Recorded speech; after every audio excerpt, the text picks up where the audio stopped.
Doc Strange 3, baby. Okay, now, part of the reason I think this is so damn cool is because we've been talking about this for a while. And remember, I kind of brought up the other day that Mr. Jeff Snyder was out there talking about this movie, saying that a script was probably going to come in and they were going to go rather quickly into it if that were the case, if they liked the script. So let's check this out. This is over on Nexus Point News, who are very good. They're very good over at Nexus Point News. So it says here, Doctor Strange 3 in early development at Marvel Studios, Nexus off the record. Now, they call it off the record, I believe, because they couldn't get it like 100% confirmed. So we're in sort of a gray area here. But one of the things Disney's been doing, and Jeff has sort of told us about this, is Disney's just lying to people, dude. Used to be the case that like Jeff could, and his words, not mine. When Jeff found out about RDJ Doctor Doom, he called Marvel up and said, I've heard Robert Downey Jr. is coming back as Doctor Doom. They literally said that's not true. They lied to him. And then they confirmed it the next Sunday. And that sucks, dude, because he had it. They should have been no comment or confirm it. Confirm it and say you can't say it.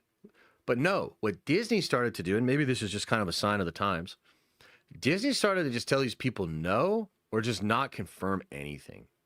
So I think people like Demet here are potentially in like sort of a gray area similar to Snyder. That is why Jeff has been more vocal lately, but he also will tell you that he's gotten less accurate because he doesn't actually have a way to go to the studio anymore. So that's what we live in now. And I think that's a good price to pay. Like I'm down with all of that. So with all that being said, let's get into the report. It has now been 3 years since Doctor Strange in the Multiverse of Madness premiered, and the film's journey to the screen remains one of the more turbulent productions in the Marvel Cinematic Universe. When the sequel was first announced, original Doctor Strange director Scott Derrickson was set to return, and Marvel promoted the film as the MCU's first true horror experience. Early reports emphasized that the story would explore darker supernatural elements, with Doctor Strange and Wanda Maximoff sharing the spotlight with what many assumed to be a bold stylistic shift for the franchise. However, in early 2020, Derrickson departed the project due to creative differences with Marvel Studios. With his exit, the film's horror-driven identity began to shift, and the project entered a period of retooling. Sam Raimi was recruited to direct, accompanied by Loki writer Michael Waldron, who was tasked with reworking the script. Production was further complicated by the onset of the COVID-19 pandemic, which delayed filming and forced significant adjustments to the schedule and creative process. As Raimi and Waldron reshaped the story, by the way, Sony also had something to do with this. Sony playing games forced Marvel to recalibrate their plans for Spider-Man. Spider-Man was supposed to come out before this movie. Spider-Man was going to come out before Multiverse of Madness. And due to some fuckery over at Sony, they scrapped that, changed that movie, changed this movie. And I mean, we've heard Waldron did 17 drafts for Multiverse of Madness. And they shot a whole movie's worth of reshoots in November, about 3 to 4 months before the thing came out. So, like, yeah, it was a mess. As Raimi and Waldron reshaped the story, many of the cast members found themselves learning dramatic new details on short notice. Elizabeth Olsen later revealed that she discovered only 3 weeks before filming began that Wanda would be the primary antagonist of the film. This revelation reportedly conflicted with her expectations, as she believed the story would be more of an ensemble piece that would build on Wanda's arc from WandaVision rather than pivoting her into a villain role so soon after the sympathetic portrayal in the series. You guys know how I feel about that. What sympathetic portrayal? What are you talking about? She was horrible. Despite its complicated development, Doctor Strange in the Multiverse of Madness was met with many positive, though notably mixed, reactions upon release. Raimi's direction was praised for its energetic style, inventive horror-inspired sequences, and willingness to embrace stylistic flair rarely seen in the MCU projects. Many viewers and critics felt that the film stood out visually as one of the more distinct entries in the entire franchise. I still believe that. I still really like Multiverse of Madness. I've come down on it a bit. I used to call it a masterpiece. I don't call it a masterpiece anymore because Illumawati and just... I honestly think Feige should have reined Raimi in a little bit on some of that stuff, but regardless. However, much of the criticism targeted the writer and character arcs. Wanda's transformation into a villain was polarizing. That is fair, especially given the emotional depth and nuance of WandaVision. Some fans felt her portrayal relied too heavily on the hysterical woman trope and reduced her motivations to grief fueled rage without adequately building upon growth she experienced in the series. I mean, that's fair. People have that opinion. Meanwhile, Doctor Strange's own development was seen by some as limited, with several viewers feeling that the film did not explore the character as deeply as expected for a sequel centered on him. I also think that is fair. Doctor Strange's future in the MCU remained uncertain ever since Multiverse of Madness hit theaters. The sequel concluded with a last-minute introduction of Clea, played by Charlize Theron, which appeared to set up a direct continuation of Strange's story. Naturally, fans expected Marvel to follow through on that cliffhanger in short order. Do we really, though? I mean, these days we're like, when did we see Shang-Chi last? Like 6 years? However, speculation grew when neither Benedict Cumberbatch nor Charlize Theron appeared on the official cast list for Avengers Doomsday, leaving many to wonder whether Marvel intended to resolve that storyline elsewhere or at all. As of now, I'm hearing that Doctor Strange 3 is in active early development. I want to emphasize that none of what I'm about to say next is fully confirmed. I'm simply sharing what I've been told by some sources. According to what I've heard, Benedict Cumberbatch is becoming more involved behind the scenes this time around, particularly in the search for a new writer and director. One name Cumberbatch is said to be interested in is Sam Mendes. You guys are gonna have to help me out with that. Though that seems unlikely given Mendes has 4 Beatles biops. He's doing whoa, okay. Neither Sam Raimi or Michael Waldron are expected to return for the 3rd installment. Additionally, the film isn't expected to begin production until after Secret Wars has finished filming. Okay. That's kind of juicy. So let's go over this. Active early development. I think we've all known that. The reports that the script was coming in soon from Snyder, a lot of rumblings. Charles Murphy's talked about it. Cosmic Circus has teased it. A lot of people think we're getting a lot more Steven. So that tracks. Benedict Cumberbatch becoming more involved behind the scenes, that tracks as well. I mean, the trajectory of the actors that stay at Marvel tends to do this. You look at Tom Hiddleston. He is heavily involved in the curation of what goes on in the Loki show and all of the stuff that happens with that character. So he's I think he's an executive producer on that show. So that's a pretty common thing as well. That tracks. Searching for a new writer and director, Sam Mendes. What else has Sam Mendes done? I'm probably going to feel silly by asking that question, but what else has Sam Mendes done? Like, am I crazy? What? Oh, he did some Bond stuff? He did Daniel Craig Bond movies? Oh, wow. Okay, yeah. Okay, I like that. Yeah. Okay. Interesting. Okay, thanks, chat. Okay, so that's kind of interesting. Neither Sam Raimi nor Michael Waldron are expected to return. That's kind of interesting. Additionally, the film isn't expected to begin production until after Secret Wars has finished filming. Now, that part there, let's focus on that part there for just a moment. So it's not going to start filming until after Secret Wars is done. I think that makes sense. I think the implication there is that the movie will not be a story that happens before Secret Wars, right? That is still somewhat up for debate. I've had other people reach out to me and say, no, I think it'll still come before Secret Wars. So just to be clear, I have been hearing some stuff like that. But look, here's the deal. I am torn between two ways of looking at this. On the one hand, I want as much content during this time period. If we're really doing time runs out, which a lot of indicators are suggesting that we're doing time runs out. If we're really doing time runs out, then I want as much time runs out as is humanly possible. I mean, this was 4 to 5 years of comics, incredible ups and downs. It was so good. So any movie or show that would come out during this time period that could further flesh out the story of Time Runs Out would be absolutely incredible. By the way, Bo DeMeo has talked about the Nomad show publicly, and Bo has said that the Nomad show was a go, but they couldn't crack it. Like, they couldn't figure it out. So, like, for years and years and years, they had planned on doing a show with Steve Rogers. That was the Nomad show, which was going to sort of explain some of this multiversal shenanigans stuff. And they literally just couldn't crack it, okay? So on the one hand, I'm frustrated because I want more, and we haven't had a proper build up for this thing, and we haven't had a proper multiversal saga.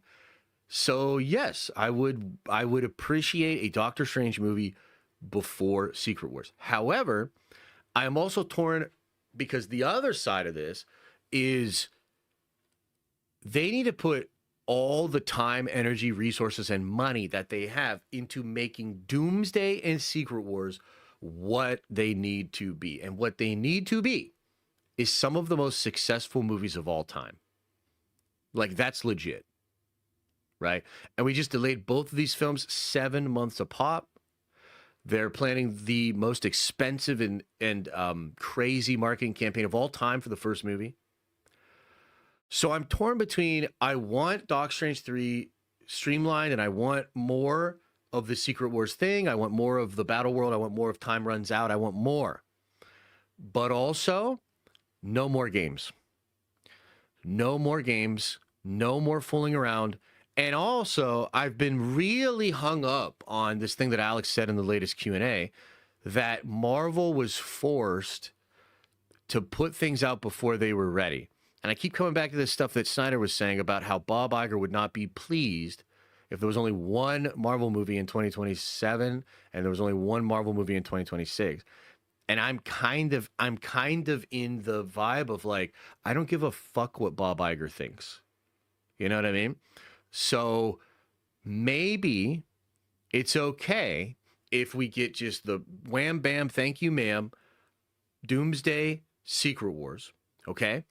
And then on top of that, this Doctor Strange movie, I think, could be a great film to like bring us into the new universe, to the new 616, to the reboot, essentially. And I think Strange is the perfect character for that. I would imagine, and chat, you let me know if you agree with this or not. I would imagine that if there are characters that remember the Secret War, I would imagine Steven's one of them. You know what I mean? So like, if that's the case, then Steven is the perfect character to like serve as somewhat of an epilogue to the Secret War story and sort of a prologue to this new version of the MCU. You know what I mean? So yeah, I'm comfortable with this thing coming out later. And if we start to look at what the reboot looks like, right? Because you got X-Men, you're gonna have Black Panther 3, which, by the way, there were some reports out there about Black Panther, which we can kind of TLDR here. Number one, Daniel is continuing to talk about a second Black Panther in Doomsday. That's probably the Black Panther from a different reality. Sure, he's gonna be a Black Panther in that thing too. So that's probably what Daniel's on about there. And again, that's not new either, right? But a lot of rumors around Shadow of Wakanda, the third Black Panther movie. I mean, Denzel was out there talking about this. Ryan Coogler's out there talking about this. There's some stuff starting to leak out about it as well. So Secret Wars, we're going to have like Doomsday, Secret Wars, an MCU sort of soft reboot, or what did Feige call it? Like a retooling or I don't remember the word he used. He doesn't like the word reboot. Reset, maybe? And then after that, you're looking at Doc Strange 3, Black Panther 3, and the MCU X-Men movie. That's a strong lineup. Like, that's a really strong lineup. Yeah, so I think this is all good. I think this is all good. I'm a little bit bummed, but yeah, that's what I think about it. So, with all that in mind, chat, what do you guys think of this? What do you make of this whole situation here? You feeling a similar way? Are you mad about it? What do you think? Let me pull up the chat. Pull up the chat here, see what y'all are saying here. That's actually a really good point. Rushing content is what got us into this mess in the first place. Call me your cardigan, Bob. I'm telling you, I'm trying to be as chill as I can about this, but I'm telling you, I'm really starting to feel that's what happened. And I think it makes sense, right? Oh, and then the super chat was, couldn't crack Nomad, but cracked 8 dog shit shows. Yeah, for real though. Like, that's 100%. And it's like, damn, bro. I think they chose poorly there, because like all the Goobly Glob shows, ended up actually doing damage. And I think Nomad, if done correctly, would have been absolutely incredible. Like, but the thing is, they didn't even have showrunners back then. So, man, I know some shit I cannot say about Marvel and their shows. They just didn't. They really thought they could do anything. And man, they couldn't. You know what I mean? Like, we could just leave it there. They really thought they could do anything. And they could not. What up, Patoska? I hope you're doing well, brother. I think Doc Strange 3 could be good. Epilogue for the multiverse saga. Absolutely, yeah. I'm glad Raimi isn't coming back. I like Raimi, but I think we'll all be better off if Raimi did something else. You know, Raimi should do Spider-Man 4 with Toby, dude. So no Friday stream? What? Blade, Midnight Suns, Werewolf by Night, or whatever. They just need to group all the IP into their own corner of Secret Wars. Throw Ghost Rider in too. Throw Agents of S.H.I.E.L.D. in. I mean, that would be super fun. Yeah, that would be great. If Strange doesn't die in Secret Wars, then it isn't Secret Wars. Wait, what? Well, a lot of people are going to die, but they're going to come back. I think that's the thing, yeah? The MCU reset should take place in the 90s. Can leave Fassbender, Magneto. Yeah, that would be kind of interesting, right? I don't think that's the route they're going to go, but you never know, I guess, until we see it. Also, you have to look in the grand scheme. The Yanks took a break since 2009 after wrecking shop in the 90s. Eli slays Brady, and the Giants suck for a decade now. Marvel does Endgame, and we have Phase 4. Yeah, there's always ebbs and flows, for sure. 100%, yeah. I think it's probably also fair to say, though, that, like, the trouble with Marvel is, like, it's like they were juggling all these plates, and then it all started to kind of come apart. And then I think, like, my thing that made it worse was, like, they just kept making it all. Like, they didn't say to themselves, okay, maybe stop everything and recalibrate. It was like they tried to fix the plane while it was in the air, and a bunch of half measures and Feige being extended beyond his bandwidth, that was never going to work, right? So that's my issue, is like, I totally understand coming into a thing, a new phase, and new ideas and all this stuff, and it starts not working. But their problem was they kind of like ego checked themselves, and they were like, nah, you know what I mean? And then I don't want to get too far down the road, but I just think there's a cultural problem. It was a cultural problem, you know? But yeah. Randon says, do you think if Strange dies, they will recast him when he comes back? So I thought about a recast, but this article obviously doesn't imply that at all, Randon. You look at this article and they're saying he's more involved than ever. He's going to be an executive producer. So, you think he's going to say, you know what, let's recast me? No, I don't think so.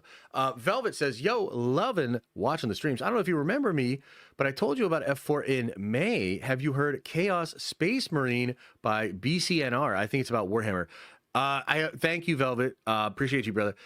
I have not heard that, the Chaos Space Marine. Maybe I'll check it out though. Is it like a parody song? Is it a rock and roll song or something? That'd be cool. Josh, is the cultural better now? From what I understand, the culture is much better there. Yeah, but and this is something else I kind of don't like.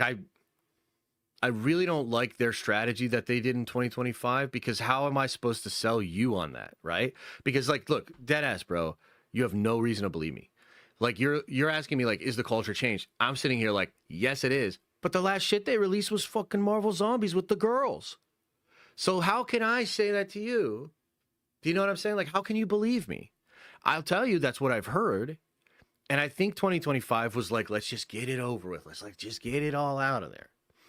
But I guess we're just going to have to wait and see. I mean, look, I think what some fans have to ask themselves is, how much of this crap that I'm sick of could I actually deal with and still enjoy Marvel? And I think what Marvel needs to realize is it's way less than it used to be. So, and this is a nuanced point. It's difficult for people to understand, but I've been trying to beat this drum for a while, because I'm nervous that they're not going to understand this. And this feels a little bit to me like the Predator Badlands thing. The goalposts have moved. So when Endgame came out and all the girls were protecting Peter Parker, I don't know too many of us that really got upset about that. I know some people that did, but like I don't know how many of us like actually got that mad about it because we were just like gushing about all this other shit and how much we were excited.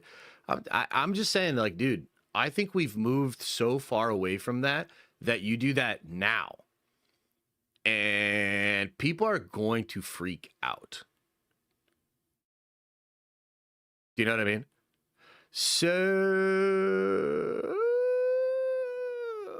and again, that's not like I'm not trying to be harsh. I'm not trying to be rude. I'm not trying to be authoritarian. I'm trying to tell you what I'm seeing.